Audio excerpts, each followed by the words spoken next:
विठ्ठल विठ्ठल जय हरि विठ्ठल विठ्ठल विठ्ठल पहावा विठ्ठल विठ्ठल विठ्ठल पहावा विठ्ठल उजडी राहिले उजड हो। घरातली पत्नी तुमच्याशी नीट बोलत नाही, माता पिता ही नीट बोलत नाही, भाऊबंद नीट बोलत नाही, गावातून कोणी महत्त्व देत नाही, तुमचा धंदा सुद्धा बुडीत निघालेला आहे। जेव्हा या सर्व घटना तुमच्या जीवनामध्ये घडायला लागतात, समजून घ्या परमात्म्याची तुमच्यावर कृपा व्हायला सुरुवात झाली। तुम्ही म्हणणार महाराज असं विरुद्ध का बोलतात? विरुद्ध नाही, स्वतः तुकोबारांचीच वाक्यरचना आहे, मी माझ्या मुखातून देव भक्ता लागी हो निधी संसार, परमात्मा त्याच्या भक्ताचा संसार व्यवस्थित होऊ देत नाही। तुकोबारांनी 42 लाखाच्या वह्या त्यावेळी वाटलेल्या होत्या, पण तुकोबारांनी त्यावेळी संपूर्ण दुष्काळ पाडला। दुष्काळ पाडणारा कोण आहे? परमात्मा। चाले हे शरीर कोणाचे असत्य, हे सर्व त्याच्याच सत्तेने चालतं, त्याच्याच माध्यमातून दुष्काळ पाडणाराही तोच, आणि तुकोबारांजवळचं असणारं सर्व द्रव्याचं हरण करणाराही तोच, आणि पुन्हा शिवाजी राजांना आज्ञा करून पाठवणाराही तोच। पण तुकोबाराय म्हणतात तू हरण करून घेतलं ना, आता दुसऱ्याकडनं मिळालेलं आम्ही घ्यायला तयार नाही। ही अवस्था। तसं अशा गरीब देवताची काय तुझे पतिराज सेवा करतात, योग्य नाही म्हणे। असं कोण म्हणू लागली? परिसा भागवताची पत्नी। पाय माझे मालक जे आहेत शाक्त उपासक आहे, देवीचे भक्त आहेत, आणि देवीने त्यांच्या भक्तीपुढे प्रसन्न होऊन त्यांना परीस दिलेला आहे, आणि तो परीस आम्ही एखाद्या लोखंडाला स्पर्श करतो, लोखंडाचं लगेच सोनं होतं, आणि ते सोनं एखाद्या दुकानदाराकडे मोडतो, त्याच्यातून अमाप पैसा येतो, आणि त्या पैशावर आमचं उदरनिर्वाह चालतं, आमच्याकडनं अन्नसत्रही चाललेलं आहे म्हणजे। येत जा एखाद्या दिवशी। तेव्हा नामदेवरायांच्या धर्मपत्नीला सहज इच्छा झाली, एखाद दिन परीस मालबिदी देव माय म्हणे, देऊन देशील तर फार बरं होईल। परिसा भागवतांची पत्नी म्हणू लागली नाही देणार। पण नामदेवरायांची पत्नी सारखे आग्रह करू लागली, शेवटी ती द्यायला तयार झाली। पण उद्या लगेच सकाळी आणून देशील का? म्हणे उद्या लगेच सकाळी आणून देईल म्हटल्यानंतर तिने परीस आणून दिला।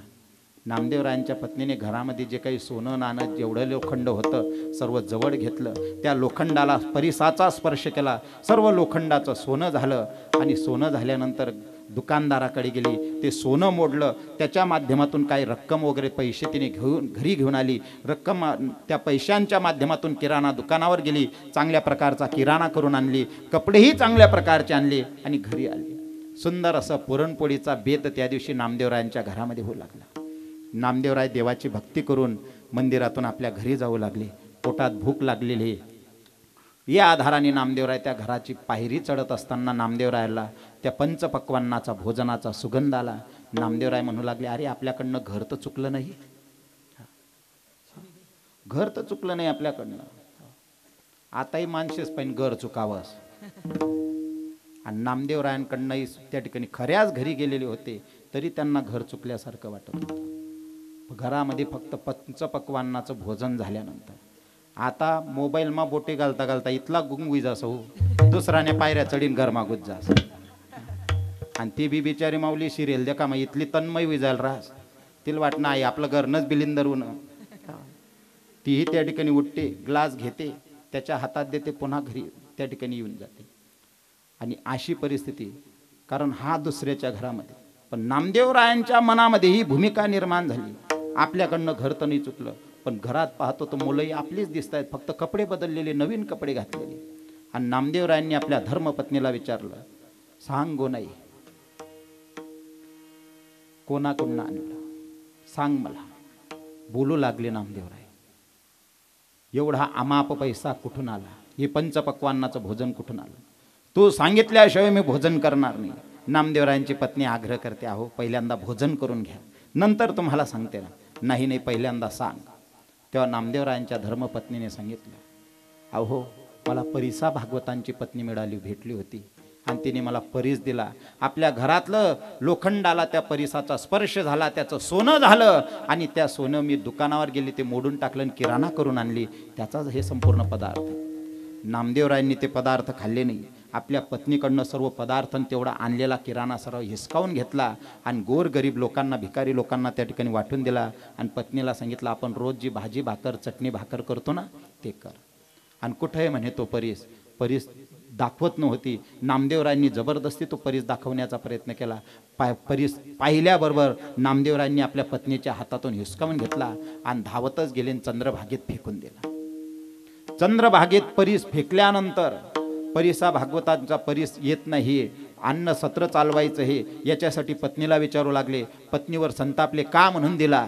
शेवटी पत्नीने सांगितलं नामदेवरायांकडे. नामदेवरायांकडे आले. नामदेवरायाला आदवा तद्वा बोलू लागले, घाणघाण बोलू लागले. शेवटी नामदेवराय म्हणू लागले, तुझा परीस पाहिजे ना. म्हणे हो, मला माझा परीस पाहिजे. चाल म्हणे, चंद्रभागेवर माझी श्रद्धा आहे, माझा विश्वास आहे, ती मी फेकलेला परीस कधीच ती बाजूला ती स्वतः घेणार नाही.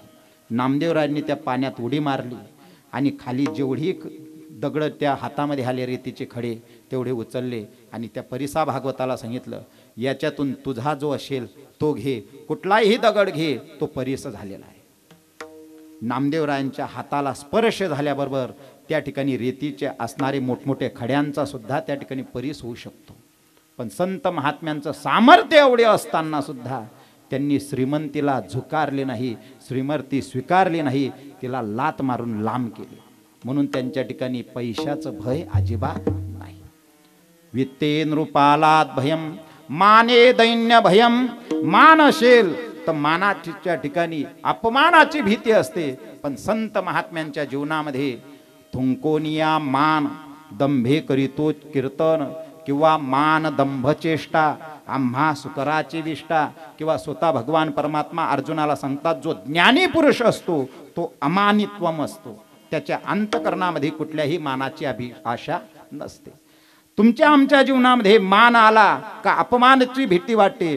पण संत महात्म्यांच्या जीवनामध्ये निंदा हो किंवा स्तुती हो, तुल्य निंदा स्तुतिर्मौनी किंवा मानापमानयोस्तुल्यो तुल्यो मित्रारी पक्षयो, या न्यायाने संत महात्मे जीवन जगत असल्यामुळे त्यांना मान मिळाला काय, अपमान मिळाला काय, याच्यामध्ये त्यांची समान शैली असते. म्हणून संत महात्म्यांच्या जीवनामध्ये माने दैन्य भयम सुद्धा नाही.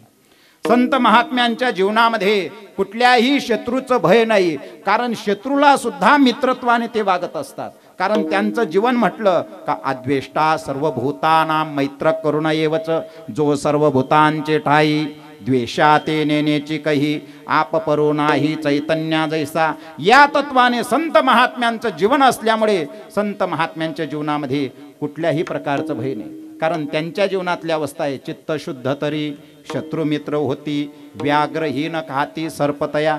चित्त शुद्ध असल्यामुळे संत महात्म्यांचा शत्रू सुद्धा त्या ठिकाणी मित्र होतो. म्हणून संत महात्म्यांच्या जीवनामध्ये शत्रूचं भय नाही. संत महात्म्यांच्या जीवनामध्ये रूपे जराया भयम. रूपवान मनुष्य असेल तर त्याला म्हातारपणाचं भय असतं. पण संत महात्म्यांच्या जीवनामध्ये जर बोलायचं असेल तर त्यांना म्हातारपण आलं काय आणि गेलं काय, या देहाच्या बाबतीत कसे असतात ते.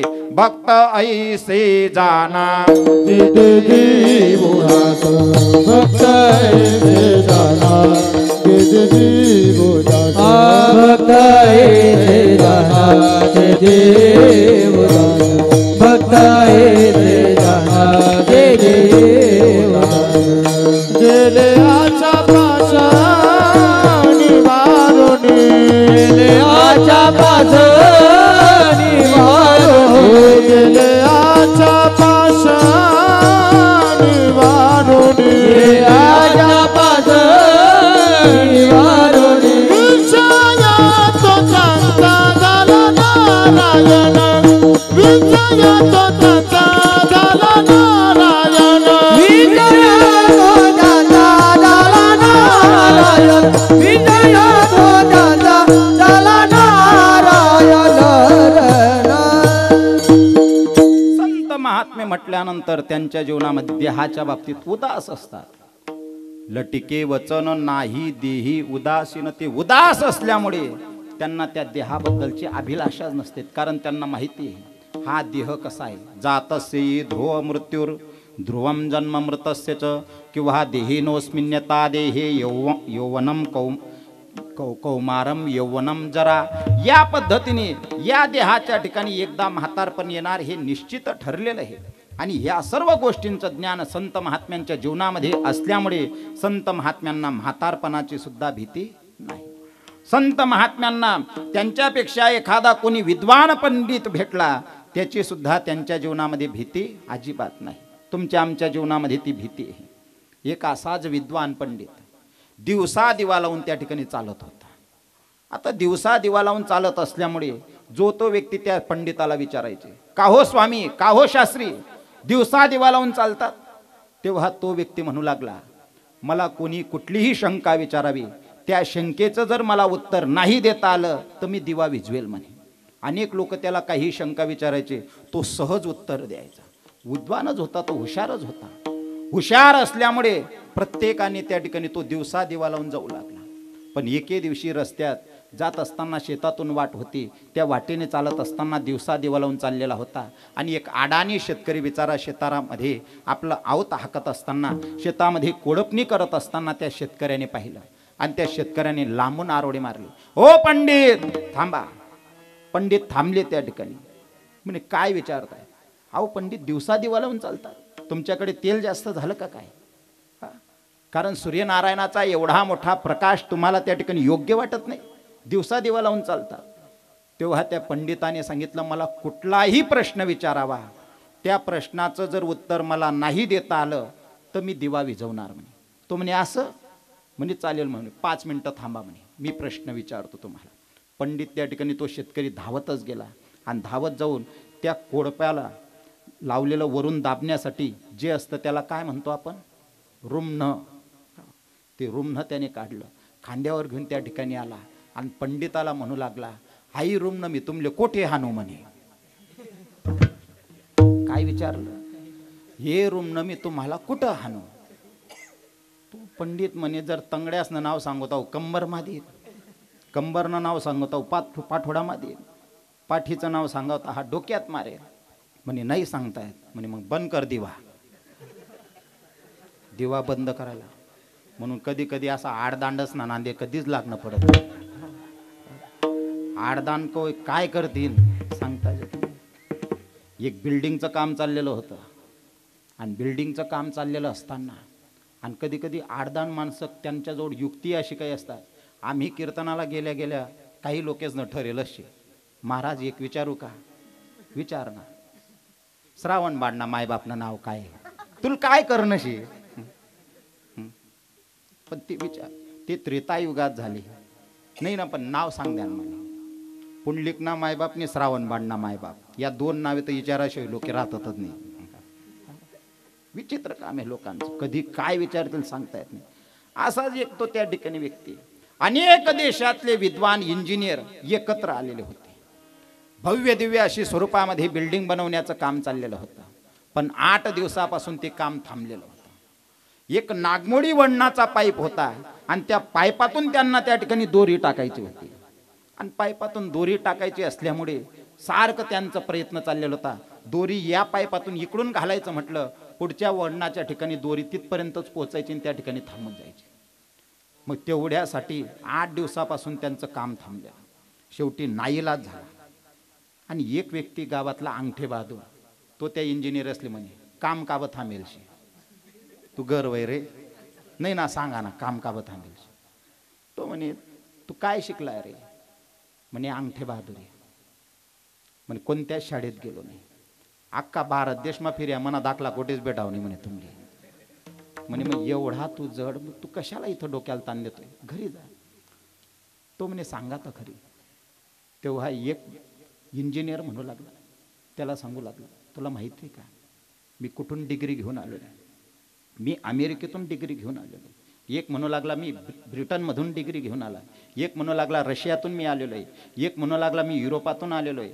एक म्हणू लागला चीनमधून मी आलेलो आहे. एक म्हणू लागला जपानमधून मी डिग्री घेऊन आलो आहे. एक म्हणू लागला सौदी अरेबियातून घेऊन आलो आहे. एक म्हणू लागला आफ्रिकेतून आलेलो आहे. एक म्हणू लागला ऑस्ट्रेलियातून आलेलो आहे.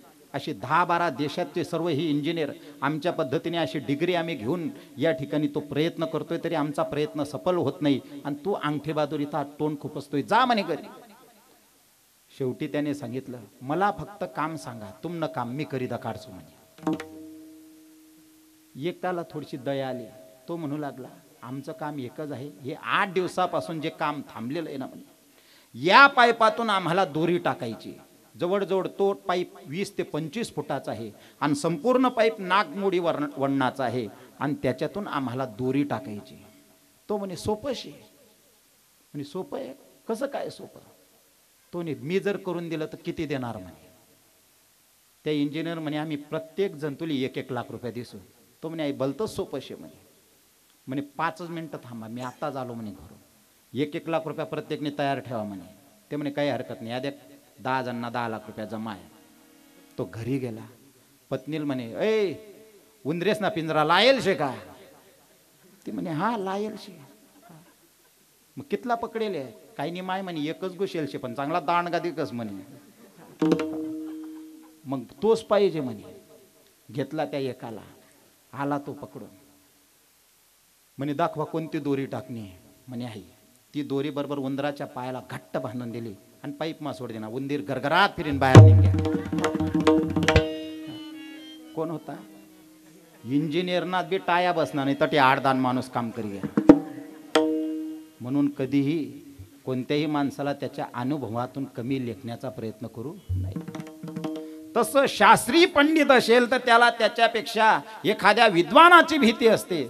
पण संत महात्म्यांच्या जीवनामध्ये स्वतःहून नम्रपणा संत महात्मे धारण करतात. स्वतःहून त्या ठिकाणी कमीपणा दाखवतात. तुकोबरायांची अवस्था पहा, स्वतःला कमी तुकोबराय लेखतात. ज्ञानोबरायांना पहा, ज्ञानोबराय सुद्धा एरवी तरी मी मूर्खू, जरी झाला अविवेकू, तरी संत कृपा दीपको सोजवडसे. स्वतःला मूर्ख म्हणून घेतात. तुकोबरायांच्या बाबतीत बोलावं म्हणा म्हटलं पण देगा देवा, लहानपण देगा देवा, लहानपण देगा देवा, लहानपण देगा देवा. ओ मुंगी साखर चारवा, मुंगी साखर कारवा, लहानपण देगा देवा, लहानपण देगा देवा. मुंगी साखर कारवा, मुंगी साखर कारवा, लहानपण देगा देवा, लहानपण देगा देवा. ओ तुका म्हणे जाण, वावेला ना मुनी लहान, वावेला ना मुनी लहान, वावेला ना मुनी लहान. म्हणे जाण, वावेला ना मुनी लहान, वावेला ना मुनी लहान, वावेला ना मुनी लहान. जगद्गुरु तुकोबरांनी सुद्धा त्या ठिकाणी मितव अनाथ पराधी, कर्महीन मतिमंद बुद्धी, तुझ म्या ठविले नाही कधी, वाची कृपा निधी माय बाप, किंवा लहानपण देगा देवा, मुंगी साखरे चारवा. अशा पद्धतीने तुकोबराय स्वतःहून त्या ठिकाणी नम्रपणा धारण करतात. कारण संतांचं जीवन शास्त्रीय असेल, पंडित असेल तर त्याच्या ठिकाणी स्वतःहून माघार घेतात. एक असाच विद्वान पंडित होता. अनेक विद्वानांकडे जाऊन त्यांना अनेकांचा पराभव त्याने केलेला होता. धर्मसभा त्यावेळी पूर्वी भरली जात होती. त्या धर्मसभांमध्ये योग्य पद्धतीचं त्या ठिकाणी संवाद घडत होता. वादे वादे जायते तत्वबोधाहा, ही अवस्था त्या ठिकाणी होती. पूर्वी वाद भरवले जात होते, आताही वाद होतात. त्या वादातून काहीच निष्पन्न होत नाही, पण पूर्वीच्या वादातून योग्य पद्धतीची घटना घडत होती. कारण भोजराजा आणि कालिदास यांचं संपूर्ण जीवन अतिशय योग्य पद्धतीने त्या सन्मानाने गेलेलं. विद्वानांच्या सभेमध्ये त्या ठिकाणी कार्य घडत होतं. जनका राजाची तिकडे सभा असायची. जनक राजांच्या सभेमध्ये अनेक विद्वानांना त्या ठिकाणी प्रवेश होता आणि त्या विद्वानांची धर्मसभा त्या ठिकाणी वेदांतावर त्या ठिकाणी चर्चा घडत होती. आणि कालिदासांच्या ठिकाणी सुद्धा त्यांच्या राज्यामध्ये सुद्धा योग्य पद्धतीचं कार्य त्या भोजराजाच्या राज्यात चाललेलं होतं. एके दिवशी भोजराजांची पत्नी आणि कालिदासाची आपली भोजराजांची पत्नी आणि तिची सखी मैत्रीण, दोघांचा संवाद चाललेला होता. आता दोघांचा संवाद चाललेला असताना भोजराजा तिकडून आले. आल्यानंतर त्या दोघांच्या बोलत असताना त्यांच्यात तोंड घातलं.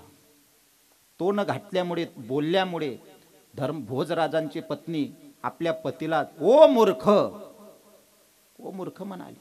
आता भोजराजा म्हणू लागली, आपली पत्नी तर पतिव्रता आहे आणि कधीही तिने आपली अशी अवज्ञा केली नाही, पण ती आज मला मूर्ख म्हणाली. काय कारण असलं पाहिजे? पण विद्वान मनुष्य जर असेल तर मूर्ख म्हणण्याच्या पाठीमागचं कारण काय व्हा, तो विद्वानांच्या सभेमध्ये बसून विद्वानांकडनं विचारण्याचा प्रयत्न करतो.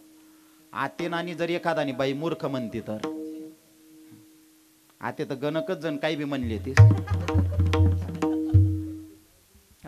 गुच्चू पायी की मान खाली घालीन बसेल राहतो. कार बोप्या थोडीफार हालचाल करना तो उनी चुनी, त्याची अवस्था कशी. परंतु भोजराजाने ते सर्व ऐकून घेतलं. एकही शब्द बोलला नाही, रागही आला नाही, क्रोधही आला नाही. तसाच त्या सभेमध्ये येऊन बसला.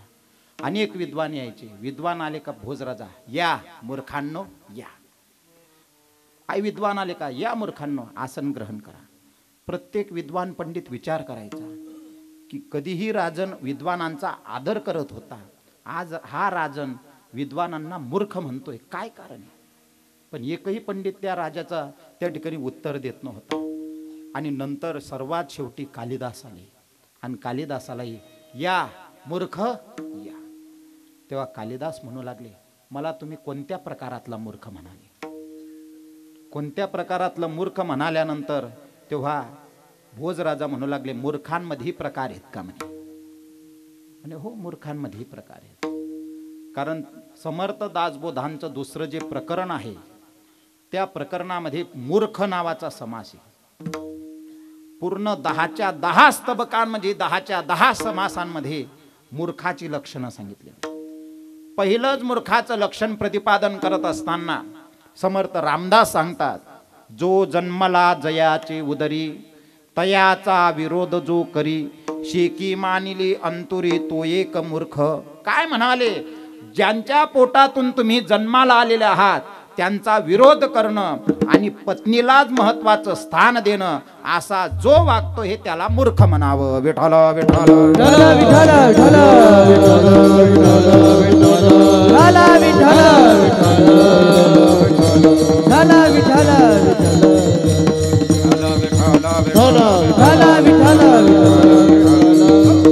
आणि मग त्यावेळी भोजराजांनी त्या ठिकाणी मूर्खांचे प्रकार आहेत का? कालिदास म्हणतात, हो मूर्खांचे प्रकार आहेत. म्हणे किती प्रकारचे मूर्ख आहेत? म्हणे 5 प्रकारचे मूर्ख आहेत. म्हणे 5 प्रकारचे सांग बर का कोणकोणते प्रकार? खादम न गच्छामी, रस्त्याने चालता चालता जो खातो त्याला मूर्ख म्हटलेले. पान खाणारा ध्यानमा ठेव ज्यात. हा, तुम्ही चालता चालताच पाणी खाता. काही काही बाणट असले सवय रास पोटाना खिसामा टाकले, चालता चालता खात चालस.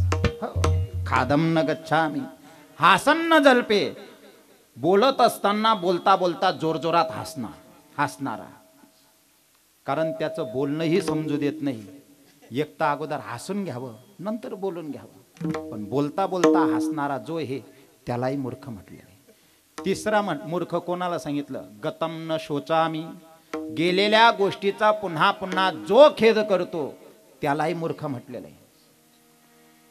कारण म्हणून तर भगवान परमात्म्याने अर्जुनाला सांगितलं, अशोचानन्व शोचस्त्वं प्रज्ञावादांश्च भाषसे, गतासून गतासूंश्च नानुशोचन्ति पंडिताः. हे पंडिता, हे अर्जुना, गेलेल्या गोष्टीचा कधीच खेद करू नये. आपण कपाशी लावानंतर बाई यंदा तरी कपाशी लाई टाकतो हो, बिनकामना मका कोसाय घ्या मनावरी का ब 10,000 ना भाव आहे म्हणून. गेलेल्या गोष्टीचा माणसाने कधीच खेद करू नये. आणि जुन्या लोकांची म्हण आहे, दिवाळीवर कुणबी, ही अवस्था आहे. इथं हे तरी लावलं असतं, तिथं ते तरी लावलं असतं. म्हणून गेलेल्या गोष्टीचा शोक करू नये. इथून पुढे येणारी जी गोष्ट आहे ती दुरुस्त करण्याचा प्रयत्न करावा. तदनंतरची अवस्था सांगितली, कृतम न मन्ये. एखादी गोष्टीचं कार्य स्वतः अभिमानाने तो सांगतो, मी होतो म्हणून झाली, गर्व आहे. तू असता तरी झाली असती, नसता तरी झाली असती. कारण हे संपूर्ण कार्य त्या परमात्म्याच्या हातात आहे. म्हणून त्याच्याचमुळे हे सर्व. म्हणून केलेल्या गोष्टीचा जो अभिमान धारण करतो त्यालाही मूर्ख म्हटलेलं आहे. आणि द्वाभ्याम तृतीयोपी भवानी राजन, दोन जण बोलत असताना मध्ये तिसरा जो तोंड घालतो त्याला मूर्ख म्हणतात. भोज राजा म्हणे माले मूर्ख मन बायको काबो बोलणी आई समजी घे म्हणे. कशामुळे? दोन जण बोलत असताना तोंड घातलं म्हणून. पण ज्ञानोबराय सुद्धा स्वतःला मूर्ख म्हणून घेतात. म्हणजे ज्ञानोबराय मूर्ख आहेत काय? कारण काय म्हणतं, उपजताची ज्ञानी हे वर्म जानोनी आले लोटांगणी चांगदेव ऐके ज्ञानगा चक्रवर्ती तू तव ज्ञानाचीच मूर्ती. ज्ञानोबराय म्हणजे ऐके ज्ञानगा, प्रत्यक्ष ज्ञानाचं स्वरूप जर कोण असेल तर ते म्हणजे ज्ञानोबराय. म्हणून तर जनाबाईंनी त्या ज्ञानोबरायांना कशाचा सागर म्हणावा?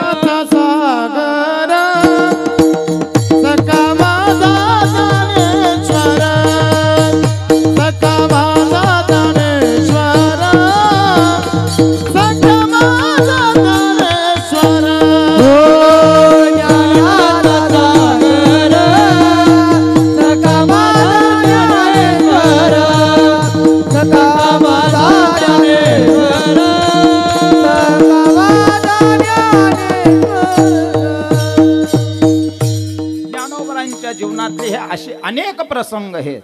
प्रत्यक्ष ज्ञानाचं स्वरूप ज्ञानोबराय असताना सुद्धा स्वतःच्या जीवनामध्ये नम्रपणा धारण करणं हे संतांचं महत्वाचं लक्षण.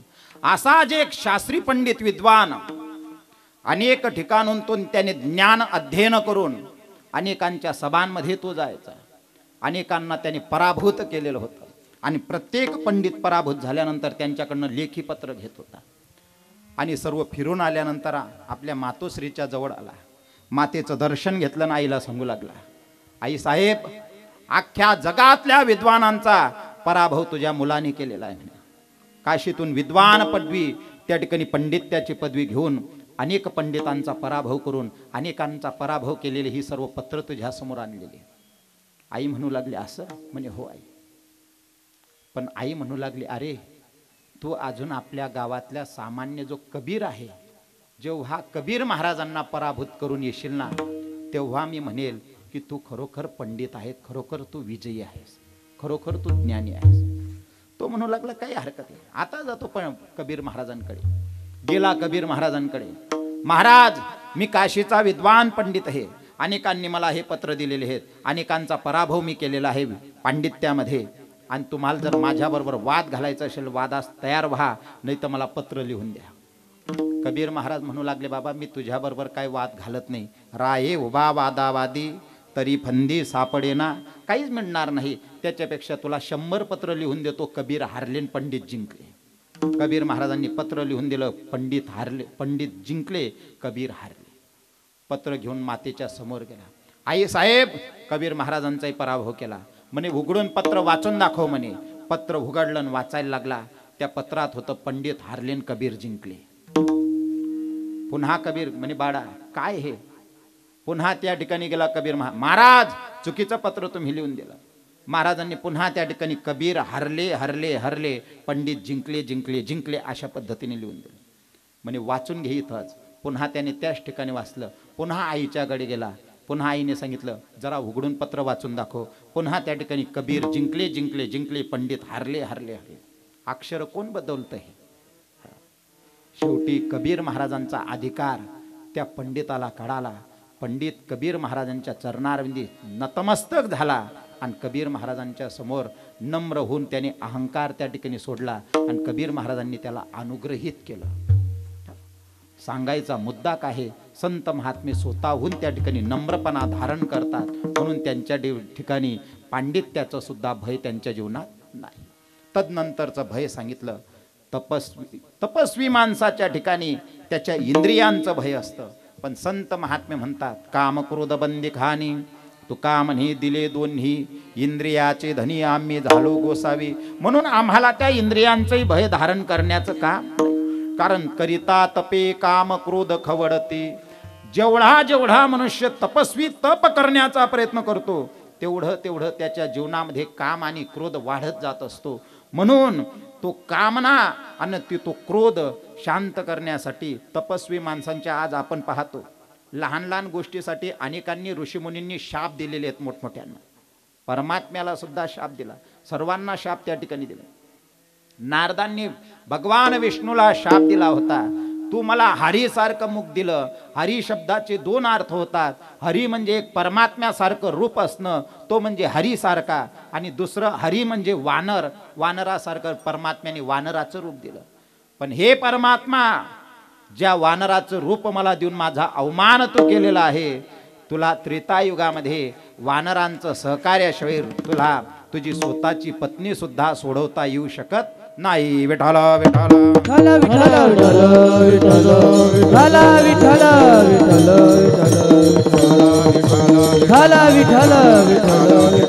विठ्ठल म्हणून त्या ठिकाणी तपस्वी माणसाला त्याच्या स्वतःच्या इंद्रियांचं भय आहे.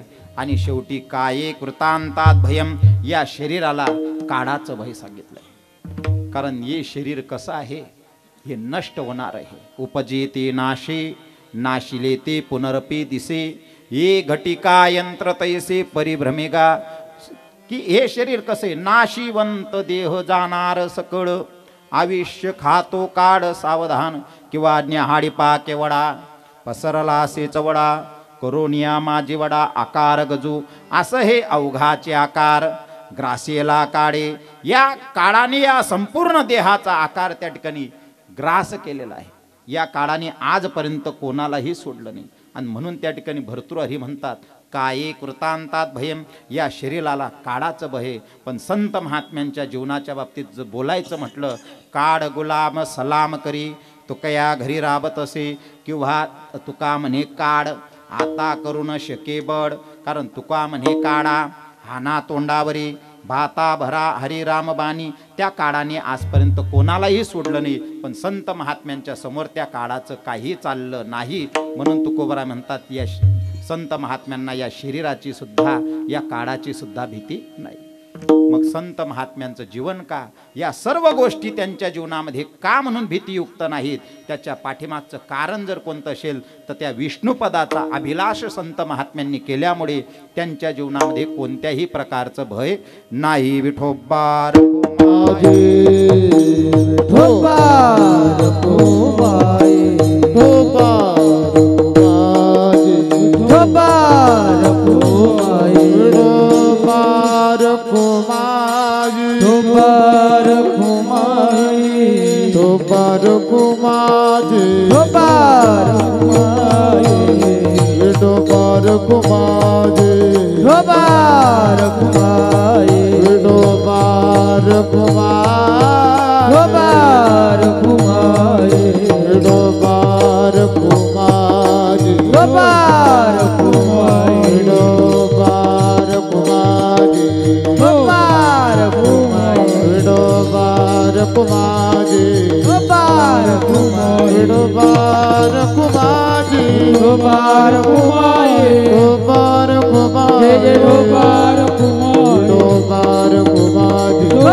महाराज म्हणतात, आम्हा हरीच्या दासा काही भय नाही त्रैलोक्ये. आम्हा हरीच्या दासांना त्रैलोक्यामध्ये कोणाचंही भय नाही.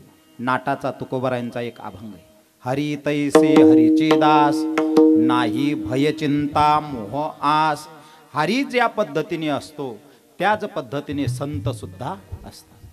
ज्या पद्धतीने हरी तैसे हरीचे दास, तुकोबरांनी या ठिकाणी जी वाक्यरचना केली, आम्हा हरीच्या दासा, हरीचे दास तुकोबराय त्या ठिकाणी स्वतःला म्हणून घेतात. आणि इतरही जे देवाचं चिंतन करत असतील त्यांना सुद्धा हरिदास. मग असे जे हरिदास आहेत, जसे हरी आहेत तसेच हरिदास. आणि हरीला त्याच्या जीवनामध्ये भय नाही, चिंता नाही, मोह नाही, आशा नाही. संत महात्म्यांच्या जीवनामध्ये सुद्धा भय नाही, चिंता नाही, मोह नाही, आशा नाही. पहा तुम्ही एक एक संतांचं उदाहरण त्या बाबतीत पाहू शकता. कारण हरी म्हटल्यानंतर हरीला कोणाचंही भय नाही. हरीने आजपर्यंत कोणाचं भय धरलं. वास्तविक पाहता हिरण्यकश्यपूने अनेक पद्धतीचे त्या ठिकाणी रूप बदलण्याचा प्रयत्न केला, पण परमात्म्याने त्याला हे केलं का नाही. परमात्म्याच्या जीवनामध्ये कोणाची भीती नसते. तसं संत महात्मे म्हटल्यानंतर त्यांच्याही जीवनामध्ये कोणाचंही भय नाही. परमात्म्याच्या जीवनामध्ये कोणाची चिंता नाही. परमात्म्याने आजपर्यंत कोणाची चिंता केली नाही. तुम नामना परम सारखा जर परमात्मा राहता तर कायम चिंता माज राहता. कारण चिता चिंता समख्याता बिंदू मात्रेन संस्थिता सजीवम दहते चिंता निर्जीवम दहते चिता. काय सांगितलं हे? चिता आणि चिंता याच्यामध्ये एवढाच फरक आहे. चिंता नावाच्या शब्दावर फक्त अनुस्वाराचा त्या ठिकाणी फरक आहे. चिंता काय करते? सजीव माणसाला पदोपदी जाणण्याचा प्रयत्न करते, आणि चिता ही काय करते? निर्जीव माणसाला एकदाच जाणण्याचा प्रयत्न करते. पण चिंता ही माणसाला, पण परमात्म्याच्या जीवनामध्ये चिंतेला स्थानच नाही. परमात्म्याला पहा, कधीच परमात्म्या चिंताक्रांत आपल्याला दिसले नाही. एवढ्या घटना सुद्धा जेव्हा घडत असताना सुद्धा परमात्मा चिंताक्रांत दिसले नाही. पाहिलं का कधी भगवान कृष्णाचं मुख पहा तुम्ही कधी? परमात्म्याच्या मुखामध्ये कायम स्वरूपी हास्यच त्या ठिकाणी दिसत होतं. प्रभू रामचंद्र 14 वर्षाच्या वनवासाला निघाले. अख्खी अयोध्या त्या ठिकाणी रडत होती. दशरथ राजा रडत होता. तिघही त्या ठिकाणी कैकेयीने जरी पाठवलेलं होतं, पण कैकेयी सुद्धा रडत होती परमात्म्यासाठी. पण एवढे रडणारे असताना सुद्धा त्या ठिकाणी परमात्म्याच्या चेहऱ्यावर मात्र चिंता न होती. परमात्मा म्हणतात, हे कैकेयीकडनं मीच मागून घेतलेलं आहे. कैकेयी, कारण कैकेयीचं जीवापाड प्रेम परमात्म्यावर होतं. तो भगवान परमात्मा कौसल्येने जरी जन्म दिलेला असेल, पण कैकेयीच्या हातचंच भोजन करत होता. आणि कैकेयी सुद्धा स्वतःच्या पोटच्या मुलांना एवढं प्रेम लावत नव्हती, इतकी प्रभू रामचंद्रांना प्रेम लावत होती. पण ती कैकेयी जेव्हा परमात्म्याने त्या परमात्म्याला मांडीवर घेतलं कैकेयीने, आणि दूत भात परमात्म्याला खाऊ घालू लागली, त्यावेळी कैकेयी म्हणते, हे रामा, घे ना एवढा एक घास घे माझ्या हातचा. नाही आई, पहिल्यांदा मला वचन दे. म्हणे, काय वचन देऊ तुला? मी वचन एक नाही, रामा, माझ्या हातचं जर तू भोजन करत असणार तर तुला 100 वचन द्यायला तयार आहे. पाहे बर काय, बोलायला फार सोपं वाटतं. बोल ना रामा, काय वचन पाहिजे? नाही नाही, त्या वचनाने तुला विधवयपण प्राप्त होईल म्हणे, तुझा पती मरण पावेल. रामा, तू माझ्या हातचं जर भोजन करत असेल तर मी विधवा सुद्धा व्हायला तयार आहे. म्हणे, जगामध्ये एकाही इथून पुढे एकाही स्त्रीचं नाव कैकेयी ठेवलं जाणार नाही. रामा, चालेल, मी तेही भोगायला तयार आहे, पण माझ्या हातचं भोजन तू कर. म्हणे, मग आई, मला या मृत्यूलोकामध्ये मी कशासाठी अवताराला आलेलो हे तुला कल्पना आहे का? मला अनेक राक्षसांचा नाश करायचा आहे, आणि या सिंहासनावर बसून मला माझ्याकडनं राक्षसांचा नाश होणार नाही. याच्यासाठी तू जे दशरथ राजाकडे जी 2 वचनं मागितलेली आहेत ना, त्या वचनांमधून एक वचन रामाला 14 वर्षाचा वनवास माग, आणि भरताला राज्यगादी माग. कैकेयीने तेवढं वचन त्या ठिकाणी सांगायचा मुद्दा काय, की तरी सुद्धा अख्खी अयोध्या रडत असताना सुद्धा परमात्म्याच्या चेहऱ्यावर कुठल्याही प्रकारची चिंता न होती. तसं संत महात्म्यांची जीवनामध्ये सुद्धा येरवी तरी माझ्या भक्ता, आणि संसाराची चिंता काय समर्थाची कांता कोरांना मागे. संत महात्म्यांना सुद्धा चिंता करत नव्हते. भीष्माने जरी प्रतिज्ञा केली होती, उद्या निष्पांडवी पृथ्वी करेन, असं जरी भीष्माने प्रतिज्ञा केली, चिंता कोणाच्या चेहऱ्यावर होती? परमात्म्याच्या. पण अर्जुनाच्या चेहऱ्यावर चिंता होती का? अर्जुन सुस्त झोपलेला. परमात्मा अर्जुनाच्या जवळ गेले आणि अर्जुनाला उठवलं. हे अर्जुना, भीष्माने प्रतिज्ञा केली, उठ लवकर. पण परमात्मा, अर्जुन म्हणतो, देवा, भीष्माने काही प्रतिज्ञा करू दे, आमचा सर्व संसार तुझ्या चरणावर आम्ही वाहिलेला आहे. तुला पटेल तिकडे काही कर, मला मात्र दिवसभर युद्ध करून करून थकलेलो असतो, बिचा मला आता झोपू दे. झोप मागून घेतली, पण त्या ठिकाणी अर्जुन उठला नाही. कारण अर्जुन संत महात्म्यांच्या जीवनावर चिंता नसते. संत महात्म्यांच्या जीवनामध्ये मोह नसतो आणि परमात्म्याच्या जीवनामध्ये सुद्धा मोह नाही. प्रभास नावाच्या क्षेत्रामध्ये संपूर्ण यदुकुळ त्या ठिकाणी नष्ट होत असताना सुद्धा परमात्मा भालुका नावाच्या तीर्थक्षेत्रामध्ये विराजित असताना परमात्म्याच्या चेहऱ्यावर हास्य होतं. पण परमात्मा आपल्या परिवाराच्या दुःखात कधी निराश झालेली दिसली नाही. परमात्म्याला परिवाराच्या विषयी मोह अजिबात नाही. तीच अवस्था संतांना विचारा. बरे झाले देवा निघाले दिवाळे, बरे झाले देवा बाईल कर्कशा, बरं झालं माझी पत्नी गेली, बरं झालं मुलगा गेला. ही अवस्था तुकोबरांची. त्यांच्याही जीवनामध्ये मोह नाही, संत महात्म्यांच्या जीवामध्ये आशा नाही आणि देवाच्याही जीवनामध्ये आशा नाही. गेले आशापाश निवारोनी आणि भगवंताच्या जीवनामध्ये सुद्धा सर्व सुखाच्या आशा जन्म गेला, क्षण एक मुक्ती यत्न नाही केला. या न्यायाने हरी तैसे हरीचे दास, आणि जसे हरी आहेत तसेच त्यांचे दास असतात. म्हणून या हरिदासांना, आम्हा हरीच्या दासांना त्रैलोक्यामध्ये कोणत्याही प्रकारचं भय नाही. एकाच चरणावरचा भाव तुमच्या समोर सांगण्याचा प्रयत्न केलेला आहे. झालेली सेवा भगवान पंढरीनाथाच्या चरणी आळंदी क्षेत्रामध्ये ज्या गुरुदेवांकडे 4 वर्षाचं अध्ययन झालं त्या वारकरी शिक्षण संस्थेतील सर्व गुरुदेवांच्या चरणारविंदी ही कीर्तन सेवा समर्पित करतो. जाता जाता एक महत्त्वाचा संदेश देऊन जाईल. आदरणीय आमच्या रवींद्र महाराजांनी त्यांचा लहान चिरंजीव दर्शन याचा जो एक प्रथम वाढदिवस हा कीर्तनाच्या माध्यमातून या ठिकाणी जो आयोजित केला, या पद्धतीचं सुंदर असं नियोजन त्यांच्या परिवाराने आणि त्यांनी या पद्धतीने केलं. त्याबद्दल मी खरोखर आभारी आहे अशा परिवाराचा, की कारण आपण एक कीर्तनकार आहोत, आपण एक समाज प्रबोधक आहोत आणि आपल्यासुद्धा मुलांचा अशाच योग्य पद्धतीचा कार्यक्रम आपल्या जीवनामध्ये घडला पाहिजे. कारण आपण इथून पुढे समाजाला मार्गदर्शक म्हणून आपण आहात. समाज आपल्याकडे मार्गदर्शनाच्या भूमिकेने पाहत असतं आणि मार्गदर्शकाच्या भूमिकेने समाज पाहत असताना आपली भूमिकासुद्धा मार्गदर्शकाची असली पाहिजे. कारण आपण सुद्धा जीवन जगत असताना पवित्रतेने जीवन जगलं पाहिजे. आपली वाणी नेहमी योग्य असली पाहिजे. आणि खरोखर आदरणीय आमच्या रवींद्र महाराजांनी आज संपूर्ण लांबकानीमध्ये जे आदर्शवत कार्य केलेलं आहे ते अगदी योग्य पद्धतीचं त्यांचं कार्य, अतिशय आदर्शवत त्यांचं हे कार्य आहे. मी भगवान पंढरीश परमात्म्याला एवढीच विनंती करील की परमात्मा असंच कार्य त्यांच्या हातून कायमस्वरूपी करून घेऊ अशी पांडुरंग परमात्म्याच्या चरणी प्रार्थना करतो. माझ्या कीर्तन सेवेला पूर्णविराम देतो. ज्ञानेश्वर माऊली धनराज माऊली धनराजेश्वर माऊली धनराज माऊली धनराजेश्वर माऊली धनराज माऊली ज्ञानेश्वर माऊली धनराजेश्वर माऊली धनराज माऊली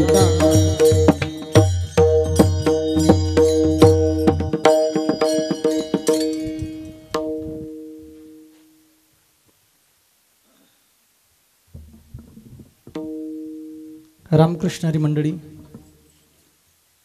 सर्वांना साष्टांग नमस्कार. माझ्यावर व माझ्या परिवारावर या माझ्या चिरंजीवाच्या वाढदिवसानिमित्त कीर्तनाच्या माध्यमातून सर्व पितृतुल्य महाराज मंडळी,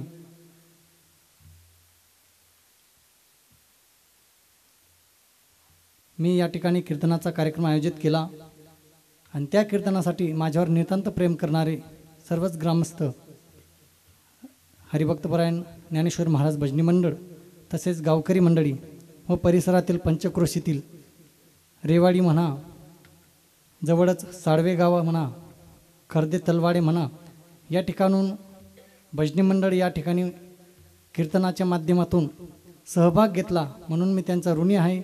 आणि सर्वच माझ्यावर नितांत प्रेम करणारे महाराज मंडळी सर्वांचा मी ऋणी आहे.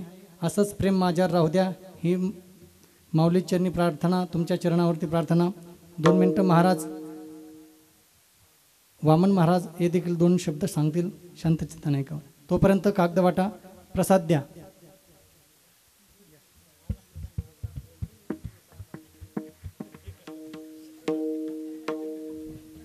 जय मंडळी.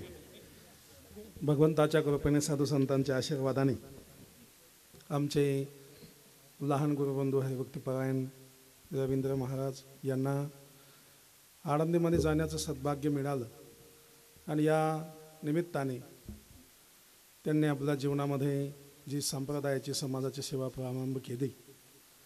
याच ओघाओघामध्ये आजचा हा त्यांचे चिरंजीव दर्शनचा प्रथम वाढदिवसाच्या निमित्ताने आदरणीय आम्ही ज्यांना प्रेमाने दादा म्हणतो असे आदरणीय सुदर्शनजी महाराज समवेत समस्त गायक वादक महाराज मंडळी, उपस्थित समस्त भजनी मंडळ, विद्वान मंडळी सर्वांच्या उपस्थितीमध्ये त्या बाळासाठी जीवेत शरदः शतम उदंड आयुष्याची कामना करत असताना अकल्प आयुष्य व्हावे तया कुडा माझ्या सकळा हरीच्या दासा आपणा सर्वांच्या वतीने त्या बाळाला जन्मदिवसाच्या अनंत शुभेच्छा देतो आणि आयोजकांच्या वतीने बाहेरगावातील मंडळी महाराज मंडळींचे धन्यवाद आणि आभार मानतो.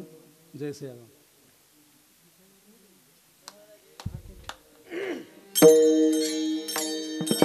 हरी विठ्ठल ओ विठ्ठल जय जय आ बोलिले लेकुरे देवा पुढे वक्रे राजमा महाराज आ नाय विचारिला अधिकार व्याप राजमा पराद महाराज तुका मने राजेश्वरा रंगा पाया पैकी करा क्षमा पराध महाराज तुम्ही सिद्ध हो आरती होईल आरती. ज्ञानदेव तुकाराम हा झाले समाधान तुमचे देखील आता उठावे से मना जेथे नाही नारायण या ठिकाणी पवित्र तुळशीच्या माळा आलेल्या आहेत. पूर्ण तुळशीच्या माळा आलेल्या आहेत. त्यांना घ्यायच्या असतील त्यांनी घ्यायच्या. आता उठावे से मना येथे नाही नारायण प्रेम सप्रेमे आनंदे गोविंदा शिव वाढ धन्य धन्य ते लोचना नित्य करती अवलोकनाला परादे मुकाव वागे तो परमानंद धन्य धन्य ते लोचना नित्य करती अवलोकन नामा बडे केशवा ते उभा राहिला तटस्थे धन्य धन्य लोचना नित्य करती अवलोकन आयोगे अठावे सब द्वार उभा भाग्य रखमाय देवे मुंडलिका बेटे परब्रह्माने गा चरणी वारे भीमा उद्धारे जय देव जय पांडुरंगा रमारे वल्लभ राजा वल्लभ भाविका जय देव तुळशी माळ गळा कटवणे कटे कासे पितांबर कसुर देवा सुरवर निते कविटी गरुड हनुमंत पूर्वे राती जय देव जय पांडुरंगा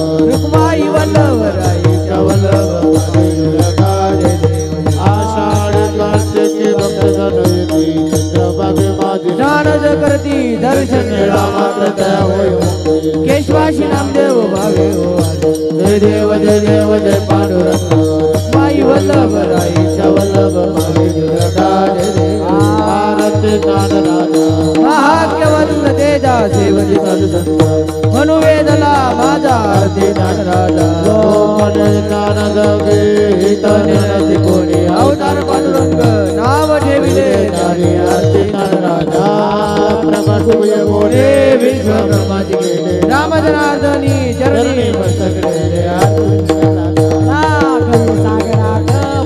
शांतरिले दैसे तुकोबा अवंतर चिले आदि तुकाराम स्वामी सद्गुरुरामा सैतान मूर्ती पाये दखया आदि तुकाराम ब्रह्म तुकासी आले चरणी मस्तकले आदि तुकाराम स्वामी सद्गुरुरामा आई दाखवे रामा तुकाराम चरण